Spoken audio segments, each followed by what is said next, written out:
Good afternoon. Thank you for joining me at the Metropolitan Police Department's headquarters here in Washington, D.C. Yesterday afternoon, we witnessed what appeared to be a brutal attack on peaceful protesters at the Turkish ambassador's residence in the 1600 block of 23rd Street Northwest. As a result of the assault, 11 people and 1 police officer were injured. 9 of those who were injured were taken to local hospitals where they were treated and released. This incident required additional police resources, involvement from our partners at the DC Fire and EMS, and extended road closures during our evening rush hour in the area of Sheridan Circle. We were able to make 2 arrests on the scene. 49-year-old Eaton Nesme of Woodside, New York was arrested and charged with aggravated assault. 42-year-old Jalal Karaboy of Fairfax, Virginia was arrested for assault on a police officer. Metropolitan Police Department has not concluded our investigation. We intend to ensure that there is accountability for anyone that was involved in this assault. I'm very encouraged about some earlier conversations that I had with my federal partners at the State Department and at the U.S. Secret Service, who have pledged to me to be fully cooperative in assisting and holding those folks that were responsible accountable. As you all know, there is very good video in this case, and we are asking anyone who has any additional information to please contact the Metropolitan Police Department on 202-727-9099, or they can text us. I can take any questions that you all might have. Do you have any ideas? Yes, ma'am.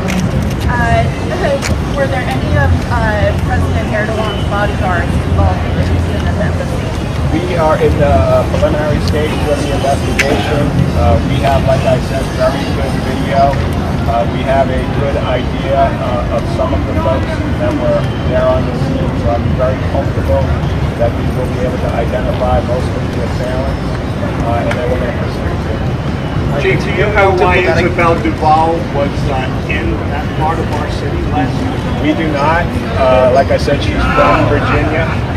There was a car accident that she was involved in the area. At some point she exited the vehicle, and that's when she was seen with the firearm. Pete, did she threaten anybody from the Bald Eagle Rec Center before your officers arrived? That's part of the investigation. One of the things I will say is there were a number of people that were out there at the time, and they have been very forthcoming and cooperative with us in this investigation.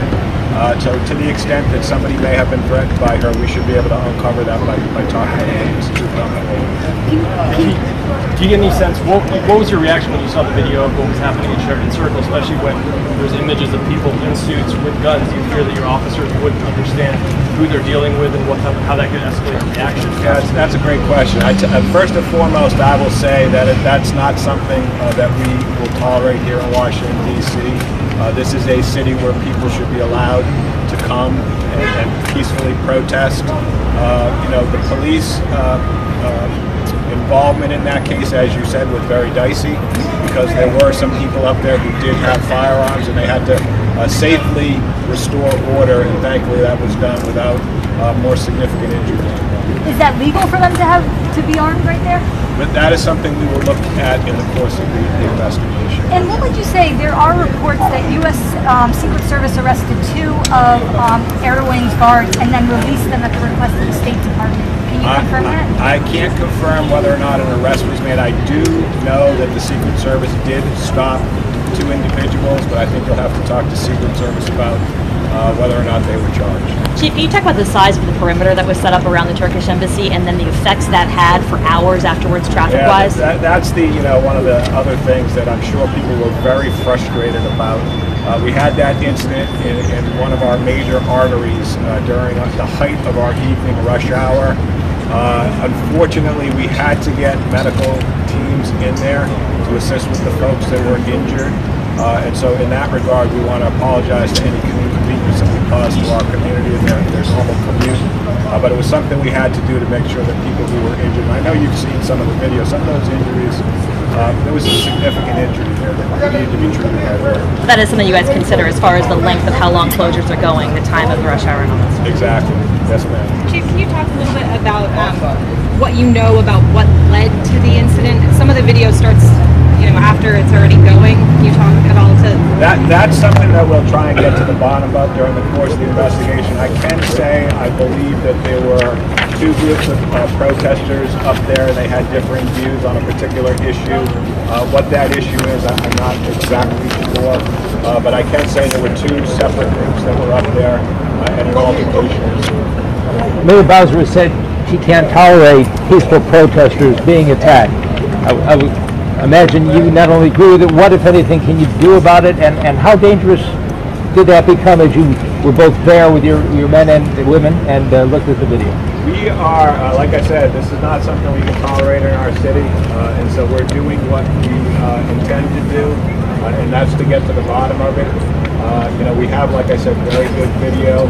I said earlier, we have some sense as to who the players are that were involved in the assaults, and we will proceed accordingly. Do you have any idea of how many people you're looking for as far as the assaults? That remains to be seen. There's a lot of different video that we're combing through. We want to make sure that we don't miss anybody that was involved. Do you know who the men were in the suits with the guns? We have a fairly good understanding of many of the folks who they are that were involved.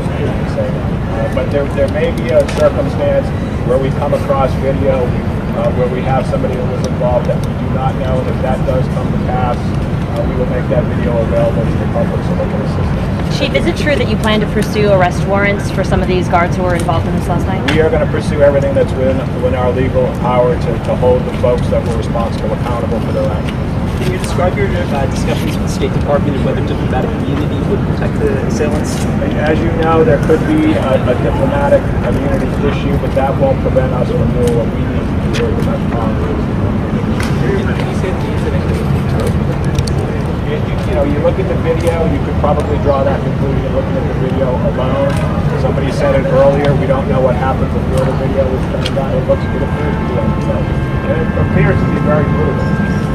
Were the officers at the scene wearing body cams, and will that footage be released? That would be something we would look at if they have body cams. Because it was a combination of Metropolitan police officers up there and some of the federal Time for one more question, please. Pete, all right, thank you very much. Hey, Pete, I did have one of as far as the shooting, the police shooting, the officers involved, they had body cameras. Were they on? They were. They were on. Thank you. Yep. All right, thank you. Thank you.